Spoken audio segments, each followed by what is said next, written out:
C'est quoi le plus gros échec, par exemple, de ta vie? Moi, c'était en Hollande. C'était un moment où j'étais en pleine bourre. En kickboxing, du coup? Non, en kickboxing. Moi, je croyais que c'était les chardes. Non, le plus... Tu parles d'un échec, c'est ça? Ouais. Ouais, c'est ça. C'est quand... En fait, si tu veux... Moi, dans ma carrière, j'ai toujours été seul.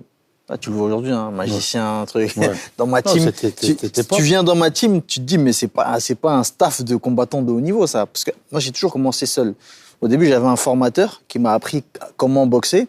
Et puis, on s'est séparés parce que finalement, il avait pas son permis. Donc, entraîner, c'était compliqué. Et finalement, il a arrêté les entraînements. Il m'a dit, tiens, va à tel endroit. Là-bas, ils vont bien s'occuper de toi. Finalement, j'ai pris mon sac à dos. Je suis parti en Hollande. Je suis parti m'entraîner en Hollande. Je partais tout seul. Au bout d'un moment, j'étais surveillant au lycée.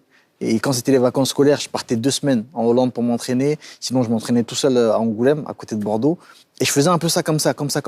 Et c'est comme ça que j'ai commencé, avec mon coach hollandais, à combattre à l'étranger, en Chine, en Australie. J'étais toujours tout seul. Et ce qui m'a toujours manqué, quand je voyais les autres clubs, il y avait toujours 3, 4, 5, 6 combattants dans un club. Et c'était une famille. Tu vois, ils partageaient la même passion, ils s'entraînaient ensemble, ils allaient courir ensemble. Moi, j'étais tout le temps seul. Tout le temps, j'allais courir seul. Je me souviens encore, tu parlais tout à l'heure de travail, parce que les gens retiennent Samuel, la bouche, etc. Mais personne ne dit Samuel, c'est comme aujourd'hui, les gens font les éloges de Cristiano. Les gens disent que c'est un travailleur acharné, mais ce que tu étais aussi, sûrement, mais les gens retiennent pas forcément ça, peut-être parce que c'est pas ce que tu as montré, parce qu'on voyait que la partie émergée de l'iceberg. Moi, je me souviens, en hiver, il neigeait, j'étais sur la piste, en train de courir.